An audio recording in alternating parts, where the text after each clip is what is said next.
ദൈവനാമത്തിൽ ഏവർക്കും സ്നേഹവന്ദനം. ഈ ഒരു പുതിയ ദിവസം ദൈവസന്നിധിയിൽ വിനയപ്പെടാനും ആരാധനയിൽ പങ്കുകൊള്ളാനും ദൈവം നമുക്ക് ലഭ്യമായിരിക്കുന്ന അവസരത്തെ ഓർത്ത് ദൈവത്തിന് സ്തോത്രം കരയറ്റുന്നു. പ്രാർത്ഥനയോടെ നമുക്ക് ഈ ആരാധന ആരംഭിക്കാം. ദൈവസന്നിധിയിൽ നമുക്ക് പ്രാർത്ഥിക്കാം. ഞങ്ങളെ ആഴമായി സ്നേഹിക്കുന്ന ഞങ്ങളുടെ വാഴ്ത്തപ്പെട്ട ദൈവമേ, ഒരു പ്രാവശ്യം കൂടെ കർത്താവെ, അവിടുത്തെ പാദപീഠത്തിലിരുന്ന് ആരാധിപ്പാനും വചനം കേൾക്കാനും ഞങ്ങൾക്ക് ലഭ്യമാക്കുന്ന അവസരത്തിനായി നന്ദിയോടെ സ്തോത്രം ചെയ്യുന്നു. ഒരു പുതിയ ദിവസം ഞങ്ങളുടെ ജീവിതത്തിന് തന്ന് അവിടുന്ന് ഞങ്ങളെ അനുഗ്രഹിച്ചിരിക്കുന്നുവല്ലോ. ഇന്നത്തേക്ക് ആവശ്യമായിരിക്കുന്ന ദൈവശക്തിയും ഊർജവും ഈ ശുശ്രൂഷയിലൂടെ അനുഭവിപ്പാൻ അവിടുന്ന് ഞങ്ങളെ സഹായിക്കണമേ. ആരാധനയുടെ ആദ്യം മുതൽ അവസാനം വരെ തിരുസാന്നിധ്യത്താൽ ഞങ്ങളെ അവിടുന്ന് ആശീർവദിക്കണം. യേശുവിന്റെ നാമത്തിൽ ഞങ്ങളുടെ പ്രാർത്ഥന ദൈവത്തോട് കേൾക്കണമേ. ആമേൻ. ക്രിസ്തീയ ആരാധനയ്ക്കുള്ള പാഠപുസ്തകത്തിലെ 100-ാമത്തെ ഗീതം നമുക്ക് ആലപിക്കാം. 100-ാമത്തെ ഗീതം. വന്നിടേണം യേശുനാഥ നിയോഗമധ്യേ നീ, തന്നരുൾക നിൻ വരങ്ങൾ നിൻ സ്തുതി കൊണ്ടാടുവാൻ. തന്നരുൾക നിൻ വരങ്ങൾ നിൻ സ്തുതി കൊണ്ടാടുവാൻ. മന്നിടത്തിൽ വന്ന നാഥ പൊന്നു തിരുമേനിയേ, നന്ദിയോടിതാ നിന്ദാസ വന്നു കൂടുന്നേ മുൻപിൽ. നന്ദിയോടിതാ നിന്ദാസ വന്നു കൂടുന്നേ മുൻപിൽ. വേദവാക്യങ്ങളെ ഇന്നു മോദമോടുൾക്കൊള്ളുവാൻ, താതനെ തുറക്കയങ്ങൾ ഉള്ളത്തെ തൃക്കൈകളാൽ. താതനെ തുറക്കയങ്ങൾ ഉള്ളത്തെ തൃക്കൈകളാൽ.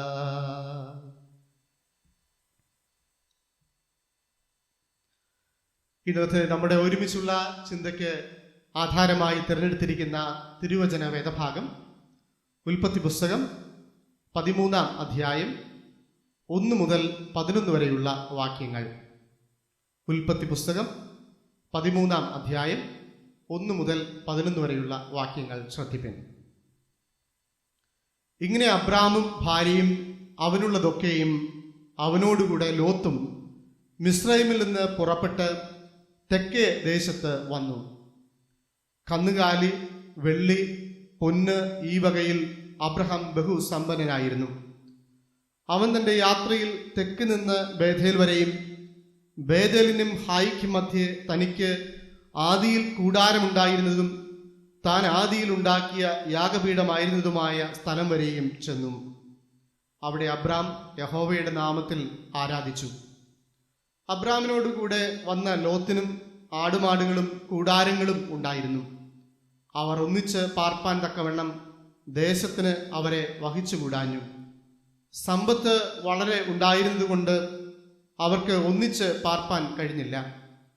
അബ്രാമിൻ്റെ കന്നുകാലികളുടെ ഇടയന്മാർക്കും ലോത്തിന്റെ കന്നുകാലികളുടെ ഇടയന്മാർക്കും തമ്മിൽ പിണക്കമുണ്ടായി. കനാന്യരും പെരിസ്യരും അന്ന് ദേശത്ത് പാർത്തിരുന്നു. അതുകൊണ്ട് അബ്രാം ലോത്തിനോട്, എനിക്കും നിനക്കും എൻ്റെ ഇടയന്മാർക്കും നിന്റെ ഇടയന്മാർക്കും തമ്മിൽ പിണക്കം ഉണ്ടാകരുതേ, നാം സഹോദരന്മാരല്ലോ. ദേശമെല്ലാം നിന്റെ മുൻപാകെ ഇല്ലയോ?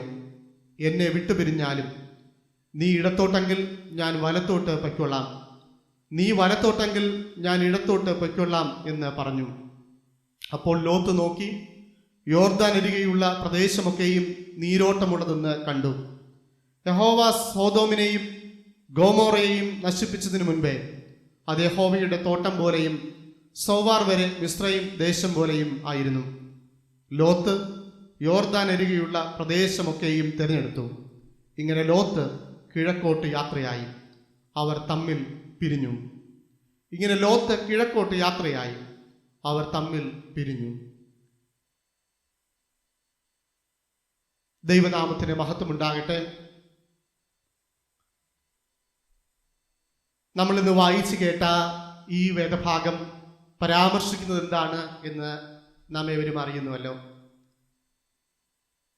ഉൽപ്പത്തി പുസ്തകം 13-ാം അധ്യായം അബ്രഹാമും ലോത്തും തമ്മിൽ വേർപിരിയുന്നതിനെ കുറിച്ചാണ് പറഞ്ഞിരിക്കുന്നത്. ലോത്ത് അബ്രഹാമിന്റെ സഹോദര പുത്രനായിരുന്നു. ഇന്ന് നമ്മൾ ഒരുമിച്ച് ധ്യാനിക്കുവാൻ ആഗ്രഹിക്കുന്നത് ലോത്തിന്റെ ജീവിതത്തിൽ സംഭവിച്ച പരാജയത്തിന്റെ കാരണങ്ങളെ കുറിച്ചാണ്. എന്തുകൊണ്ടാണ് ലോത്ത് പരാജയപ്പെട്ടു പോയത്? നാം അറിയുന്നത് പോലെ ലോത്ത് സൊദോം ഗൊമോറ വരെ കൂടാരമടിച്ചു പോയി പാർക്കുകയും ആ ദേശം നശിച്ചു പോകുകയും തൻ്റെ കുടുംബവും നശിച്ച് നാമാവശേഷമായി തീരുകയും ചെയ്തതായിട്ടാണ് നമ്മൾ തിരുവചനത്തിൽ വായിക്കുന്നത്. നമ്മളിന്ന് ഒരുമിച്ച് ഈ ലോത്തിന്റെ പരാജയത്തിന്റെ കാരണങ്ങൾ എന്താണെന്ന് അന്വേഷിക്കുമ്പോൾ ആ പരാജയ കാരണങ്ങളെ തിരിച്ചറിഞ്ഞ് നമ്മുടെ ജീവിതത്തെ തിരുത്തുവാനും ദൈവം നമുക്ക് കാണിക്കുന്ന നേർവഴിയിലൂടെ സഞ്ചരിക്കാനും ദൈവം നമുക്ക് അവസരങ്ങളെ സാധ്യമാക്കി തീർക്കട്ടെ എന്ന് ആമുഖമായിട്ട് പ്രാർത്ഥിക്കുകയാണ്. ഒന്നാമതായിട്ട് ലോത്തിന്റെ പരാജയത്തിന്റെ കാരണമെന്ന് പറയുന്നത് കടപ്പാടുകൾ മറന്നുപോയ മനുഷ്യനാണ് ലോത്ത് എന്നുള്ളതാണ്. കടപ്പാടുകൾ മറന്നുപോയ മനുഷ്യനാണ് ലോത്ത്. അബ്രഹാം ദൈവവിളി കേട്ട് ഹാരാനിൽ നിന്ന് പുറപ്പെടുകയാണ്. അബ്രഹാമിന്റെ സഹോദരപുത്രനായിരിക്കുന്ന ലോത്ത് ഒരുപക്ഷെ ആ സമയങ്ങളിൽ മുറ്റത്ത് ഒരു ബാലനായി കളിച്ച് നടക്കുന്നുണ്ടാകും. ദൈവവിളി കേട്ട് പ്രതീക്ഷ അർപ്പിച്ചുകൊണ്ട് അബ്രഹാം യാത്ര പുറപ്പെടാൻ ഒരുങ്ങുമ്പോൾ ഈ ലോത്തിനെ കൂടെ അബ്രഹാം കൂടെ കൂട്ടുകയാണ്. നീയും പോന്നോളൂ എന്ന മട്ടിൽ അബ്രഹാമിനോടൊപ്പം ലോത്ത് കൂടെ പോരുകയാണ്. ഈ യാത്രയിലുടനീളം അവർ ഒരുമിച്ച് സഞ്ചരിക്കുന്നു. ലോത്ത് അബ്രഹാമിനോട് ചേർന്ന് നടന്ന് വളരുകയാണ്, സമ്പന്നനായി മാറുകയാണ്. തനിക്ക് എല്ലാവിധമായ വിഭവങ്ങളും ഈ യാത്രയിൽ ലഭ്യമാവുകയും ചെയ്യുന്നു. ദാസരും സേവകരും ആടുമാടുകൾ, അങ്ങനെ അനവധിയായ സമ്പത്തുകൾ. ഇവിടെ നമ്മൾ വായിച്ചു കേൾക്കുന്ന വേദഭാഗത്തിൽ അബ്രഹാമും ലോത്തും ബേതേലിനും ഹായിക്കും മധ്യേ പാർക്കുമ്പോൾ സമ്പത്ത് നിമിത്തം അവരുടെ ഇടയന്മാർ തമ്മിൽ തർക്കമുണ്ടാവുകയാണ്. വിഭവങ്ങളുടെ വർധനവ് മുഖാന്തരം, അതിൻ്റെ ആധിക്യം മുഖാന്തരം ഇതുവരെ ഒരുമിച്ച് പാർത്തവർക്ക് ഒരുമിച്ച് ഒരു ദേശത്ത് പാർക്കാൻ കഴിയാത്ത ഒരു സാഹചര്യം ഉണ്ടാവുകയാണ്. അപ്പോൾ അബ്രഹാം ഒരു നിർദ്ദേശം മുൻപോട്ട് വയ്ക്കുകയാണ്. നാം സഹോദരന്മാരാണ്, നമ്മൾ തമ്മിൽ പിണക്കമുണ്ടാകാൻ പാടില്ല. അതുകൊണ്ട് നീ എന്നെ വിട്ടു പിരിഞ്ഞാലും കുഴപ്പമില്ല. നീ വലത്തോട്ട് പോകുന്നുണ്ടെങ്കിൽ ഞാൻ ഇടത്തോട്ട് പൊയ്ക്കൊള്ളാം എന്ന് തിരഞ്ഞെടുപ്പ് അബ്രഹാം ലോത്തിന്റെ മുന്നിൽ വയ്ക്കുകയാണ്. ആ തർക്കം ഇടയന്മാർക്കിടയിൽ പരിഹരിക്കാൻ ലോത്ത് മുൻകൈ എടുക്കുന്നതായിട്ടൊന്നും നമ്മളിവിടെ കാണുന്നില്ല. വേർപിരിയാൻ ഇതാണ് തക്കമെന്ന മട്ടിൽ ലോത്ത് അബ്രഹാമിനെ വിട്ടുപിരിഞ്ഞ് യാത്ര ചെയ്യുകയാണ്. തനിക്ക് സമ്പുഷ്ടമാണെന്ന് തോന്നിയ, ഫലകരമാണെന്ന് തോന്നിയ ഒരു പ്രദേശം തിരഞ്ഞെടുത്ത് ജോർദാന്റെ പ്രദേശം നല്ലതെന്ന് ലോത്ത് തീരുമാനമെടുത്ത് ലോത്ത് യാത്രയാവുകയാണ്. ഒരുപക്ഷെ അബ്രഹാം ചിന്തിച്ചു കാണും, ഇവൻ എന്നെ വിട്ട് പോകാതിരുന്നെങ്കിലെന്ന്. എന്നാൽ അബ്രഹാമിനെ മറന്ന് ലോത്ത് യാത്ര ചെയ്യുകയാണ്. ആ യാത്ര അവസാനിക്കുന്നത് നാശത്തിലാണ് എന്ന് നമുക്ക് ഈ വേദഭാഗത്തിൽ അറിയാം. ലോത്തിന്റെ ജീവിതത്തിന്റെ ആദ്യത്തെ പരാജയം അത് തന്നെയാണ്. വളർത്തുകയും വലുതാക്കുകയും രൂപപ്പെടുത്തുകയും ചെയ്യുന്ന അബ്രഹാമിനെ താൻ മറന്നുപോയി, താൻ ഉപേക്ഷിച്ചു കളഞ്ഞു എന്നുള്ളതാണ്. വന്ന വഴികളെയും രൂപപ്പെടുത്തിയ വ്യക്തികളെയും ജീവിതത്തിൽ ഒരു നാളും മറക്കാതിരിക്കണം. ഇവിടെ ലോത്തിന്റെ പരാജയത്തിന്റെ ഒന്നാമത്തെ കാരണം കടപ്പാടുകൾ മറന്നുപോയി എന്നുള്ളത് തന്നെയാണ്. ജോൺ ബ്രിട്ടാസ് എന്ന മാധ്യമപ്രവർത്തകൻ ഒരു ഇന്റർവ്യൂവിൽ പറഞ്ഞൊരു വാചകം ഞാൻ ഓർക്കുന്നുണ്ട്. ഒത്തിരി പേർ ചായച്ചു തന്ന തോളത്ത് ചവിട്ടിയാണ് ഞാൻ ദൂരക്കാഴ്ച കണ്ടത്. ഒത്തിരി പേർ ചായച്ചു തന്ന തോളത്ത് ചവിട്ടിയാണ് ഞാൻ ദൂരക്കാഴ്ച കണ്ടത്.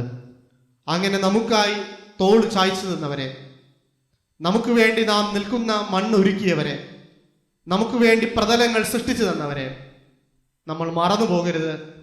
ആ കടപ്പാടുകൾ സൂക്ഷിക്കേണ്ടതുണ്ട്. ലോത്തിനിവിടെ കടപ്പാട് നഷ്ടപ്പെട്ടു പോകുന്നു എന്നുള്ളതാണ്. ഒരു വയോജന മന്ദിരത്തിലെ ഒരു ഡയറക്ടറിനോട് സംസാരിക്കാനിടയായപ്പോൾ അദ്ദേഹം പങ്കുവെച്ചൊരു അനുഭവം ഓർക്കുന്നു. മാതാപിതാക്കളെ ഒരു മകൻ വിദേശത്ത് പോകുന്നതിന് മുന്നോടിയായി ഈ വയോജന മന്ദിരത്തിൽ വൃദ്ധസദനത്തിൽ കൊണ്ടുചെന്ന് ആക്കുകയാണ്. അപ്പോൾ ഡയറക്ടർ അവരോട് പറഞ്ഞു, നിങ്ങൾക്ക് സമാധാനമായി പോകാം, പക്ഷേ ഇടയ്ക്ക് വരണം, ഇവിടുത്തെ പേയ്മെന്റ് ഉണ്ട്, അത് നൽകാം, അതോടൊപ്പം തന്നെ മാതാപിതാക്കളെ കാണുകയും ചെയ്യാം. ആ സമയത്ത് ആ മകൻ ആ ഡയറക്ടറോട് ചോദിച്ച ചോദ്യമാണ് ഹൃദയഭേദകമാകുന്നത്. ഒറ്റ പേയ്മെന്റിൽ തീർക്കാൻ പറ്റുമോ എന്നുള്ളതാണ്. ഒറ്റ പേയ്മെന്റിൽ തീർക്കാൻ പറ്റുമോ? ഇന്ന് മാതാപിതാക്കളെയും വളരുന്നതിന് സാഹചര്യം ഒരുക്കിയ പ്രിയപ്പെട്ടവരെയും എങ്ങനെ ഒറ്റ പേയ്മെന്റിൽ തീർക്കാം എന്ന് ചിന്തിക്കുന്ന ഒരു ലോകത്ത് കടപ്പാടുകൾ മറക്കാതിരിക്കാൻ ലോത്ത് ഈ വേദഭാഗത്തിലൂടെ നമ്മളെയും ഓർമ്മപ്പെടുത്തുകയാണ്. രണ്ടാമതായിട്ട് ഈ ലോത്തിന്റെ പരാജയം എന്ന് പറയുന്നത് ആത്മീയമായ ഒരു ഉൾക്കാഴ്ച തനിക്ക് നഷ്ടമായി പോയി എന്നുള്ളതാണ്. തെരഞ്ഞെടുപ്പിന്റെ സ്വാതന്ത്ര്യം അബ്രഹാം ലോത്തിന്റെ മുന്നിലേക്കാണ് നൽകുന്നത്. അപ്പോൾ ലോത്ത് ഏറ്റവും മെച്ചമായ ഒരു പ്രദേശമാണ് ഇവിടെ തിരഞ്ഞെടുക്കുന്നത്. 13-ാം അധ്യായം അതിന്റെ 10-11 വാക്യങ്ങൾ നമ്മൾ വായിക്കുമ്പോൾ കാണാൻ കഴിയും. അപ്പോൾ ലോത്ത് നോക്കി യോർദാൻ അരികെയുള്ള പ്രദേശമൊക്കെയും നീരോട്ടമുള്ളതെന്ന് കണ്ടു. തുടർന്ന് 11-ാം വാക്യം, ലോത്ത് യോർദാൻ അരികെയുള്ള പ്രദേശമൊക്കെയും തിരഞ്ഞെടുത്തു എന്ന് നമ്മൾ കാണുന്നുണ്ട്. ആത്മീയമായ ഒരു ദർശനം നഷ്ടപ്പെട്ടു പോകുന്ന ലോത്ത് ഒരു ദേശത്തിൻ്റെയും അത് മുന്നിലേക്ക് വയ്ക്കുന്ന വർണ്ണ കാഴ്ചകളിലേക്കും മാത്രം ശ്രദ്ധ കേന്ദ്രീകരിച്ചു എന്നുള്ളതാണ്. ഇന്ന് നമ്മുടെ ചുറ്റുപാടുമൊക്കെ നമ്മൾ തിരിഞ്ഞു നോക്കുമ്പോൾ ഈ പുറം കാഴ്ചകളാണ് മനുഷ്യനെ പലപ്പോഴും സ്വാധീനിക്കുന്നത്. ഉൽപ്പത്തി പുസ്തകം 3-ാം അധ്യായം 6-ാം വാക്യത്തിൽ അവിടെ സ്ത്രീ പറയുന്നൊരു വാചകമുണ്ട്, ആ വൃക്ഷഫലം തിന്മാൻ നല്ലതെന്നും കാണാൻ ഭംഗിയുള്ളതും ജ്ഞാനം പ്രാപിപ്പാൻ കാമ്യമെന്നും ആ സ്ത്രീ കാണുന്നു എന്നുള്ളതാണ് അവിടെ നമ്മൾ വായിക്കുന്നത്. ഇന്നത്തെ ഒരു കൺസ്യൂമറിസ്റ്റിക് കൾച്ചർ നമ്മുടെ മുന്നിലേക്ക് വയ്ക്കുന്നത് സമാനമായ കാഴ്ചകളാണ്. പുറം കാഴ്ചകളുടെ വർണ്ണങ്ങളിലും മോടിയിലുമാണ് ഗുണമേന്മ എന്നതാണ് പലരുടെയും ചിന്താഗതി. അതല്ലെങ്കിൽ അങ്ങനെയാണ് ഈ ലോകം ഇന്ന് തെറ്റിദ്ധരിപ്പിക്കുന്നത്. ഈ കെട്ടകാലത്ത് നമ്മുടെ കുഞ്ഞുങ്ങൾക്ക് വേണ്ടിയും നമ്മുടെ പ്രിയപ്പെട്ടവർക്ക് വേണ്ടിയും നമ്മൾ പ്രാർത്ഥിക്കേണ്ടത്, ദൈവമേ ഉള്ളടക്കങ്ങൾ തിരിച്ചറിയാൻ കൃപയേകണമേ എന്നതാണ്. ലോത്ത് നോക്കി യോർദാന്റെ പ്രദേശമൊക്കെ വളരെ ഭംഗിയാണ് എന്ന് പുറമേ തൻ്റെ കാഴ്ചയിൽ താൻ മനസ്സിലാക്കുകയാണ്. നമ്മൾ തുടർന്ന് ആ വേദഭാഗം വായിക്കുമ്പോൾ ലോത്ത് മാറി മാറി കൂടാരമടിച്ചു, പട്ടണങ്ങളിൽ പാർത്തു, ഒടുവിൽ സോദോം ഗോമോറയിൽ എത്തുകയും അവിടെ നശിക്കുകയും ചെയ്യുന്നതായിട്ട് നമ്മൾ കാണുന്നുണ്ട്. തൻ്റെ ഭാര്യ ഉപ്പുതൂണായി തീരുകയാണ്. ലോത്ത് ഒരു കാര്യം മാത്രമേ ചിന്തിച്ചുള്ളൂ, എൻ്റെ സമ്പത്തിന്റെ സാമ്രാജ്യം പണിയാൻ, കന്നുകാലികൾക്ക് മേയാൻ ഏതാണ് അനുയോജ്യമായ സ്ഥലം. അങ്ങനെയാണ് താൻ യോർദാന്റെ ആ പ്രദേശം നല്ലതെന്ന് കാണുകയും അത് തിരഞ്ഞെടുക്കുകയും ചെയ്യുന്നത്. മറിച്ച് എൻ്റെ കുഞ്ഞുങ്ങൾക്ക് ആത്മീയമായ ഒരു പരിപോഷണം അവിടെ സാധ്യമാകുമോ, യാഗപീഠങ്ങൾ പണിയുന്നതിന് സാധ്യമായ സാഹചര്യങ്ങളും അവസരങ്ങളും അവിടെ ഉണ്ടാകുമോ, ഇതൊന്നും ലോത്തിന്റെ പരിഗണനാക്രമങ്ങളിൽ ഒരിടത്തും ഉണ്ടായിരുന്നില്ല എന്നുള്ളതാണ്. അതുകൊണ്ട് തന്നെ ആ ദേശങ്ങളുടെ പുറം കാഴ്ചകളിൽ മങ്ങി അവിടങ്ങൾ തിരഞ്ഞെടുക്കുകയും പരാജിതനായി ലോത്ത് തീരുകയും ചെയ്തതായിട്ട് നമ്മൾ കാണുന്നുണ്ട്. അതുകൊണ്ട് എന്ത് സംഭവിക്കുന്നു എന്ന് ചോദിച്ചാൽ, കാലികളെ നോക്കുവാൻ മാത്രം സ്ഥലം തിരഞ്ഞെടുത്ത ഈ ലോത്തിന് തൻ്റെ മക്കളെ നഷ്ടപ്പെടുന്നു, അവർ ദുർനടപ്പുകാരായി മാറി എന്നുള്ളതാണ്. ഉൽപ്പത്തി പുസ്തകം 19-ാം അധ്യായം 30-ാം വാക്യങ്ങൾ 30 മുതൽ നമ്മൾ വായിക്കുമ്പോൾ, അപ്പനിൽ നിന്ന് അപ്പനെ മദ്യപിപ്പിച്ച് ലക്ക് കെടുത്തി അവനിൽ നിന്ന് ഗർഭം ധരിക്കുന്ന ദുർനടപ്പുകാരായ മക്കളായി ലോത്തിന്റെ മക്കൾ തീരുകയും അവരിൽ നിന്ന് പിറന്ന 2 പേർ ശപിക്കപ്പെട്ട തുടർ ജനതയുടെ അമോന്യരുടെയും മോവാബ്യരുടെയും പിതാക്കന്മാരായി മാറുകയും ചെയ്തു എന്ന സങ്കടകരമായ അനുഭവമാണ് നമ്മളിവിടെ വായിക്കുന്നത്.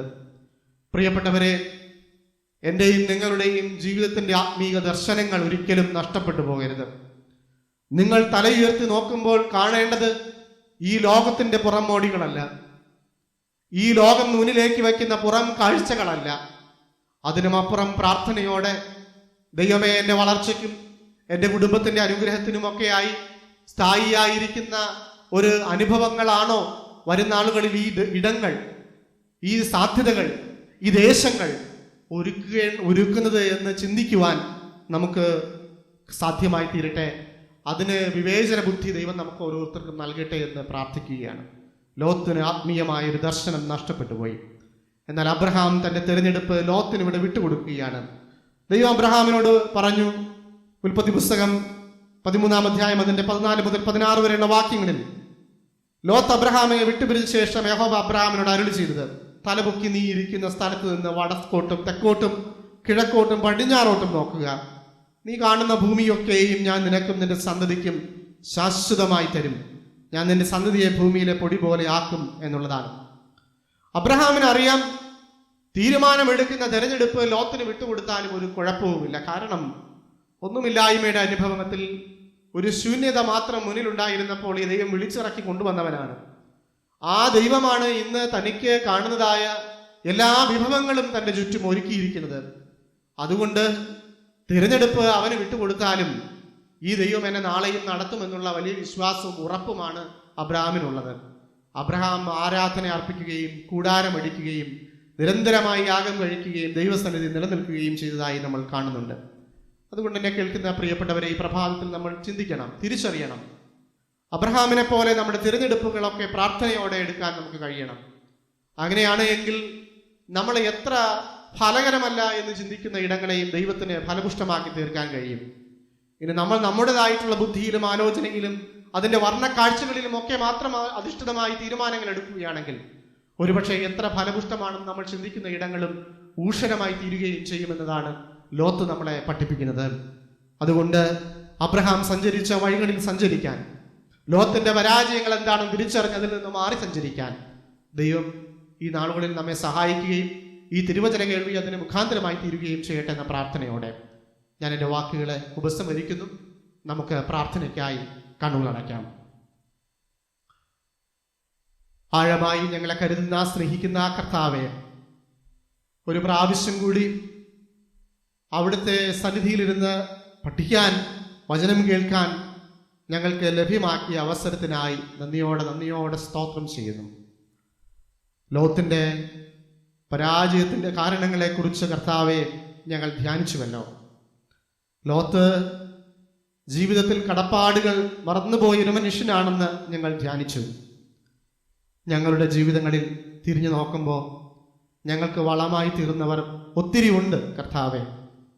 ഞങ്ങളെ കൈപിടിച്ച് നടത്തിയവർ ഒരുപാടുണ്ട്.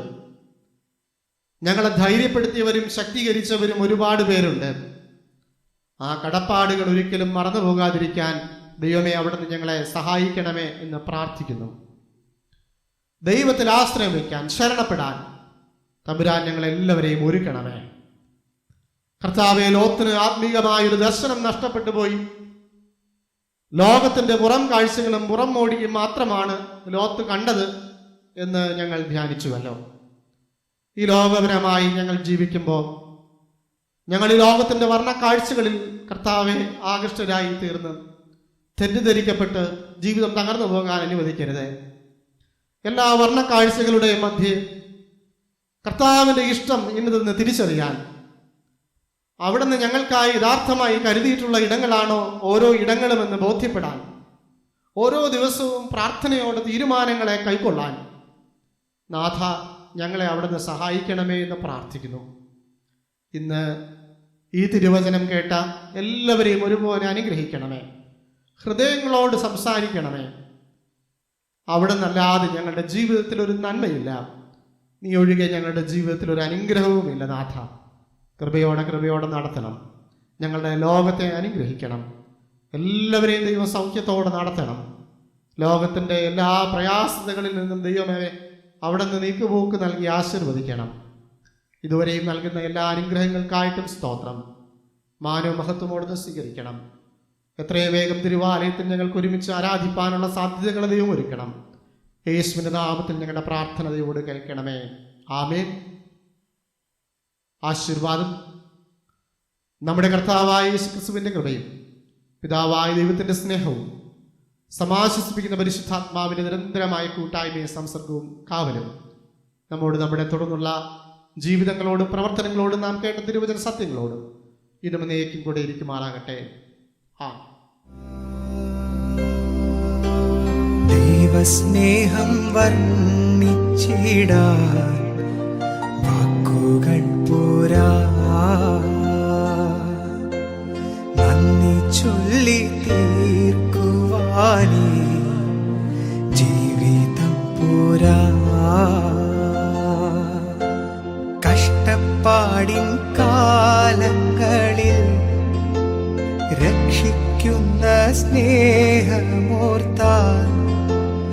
എത്ര സ്തുതിച്ചാലും മതി വരും.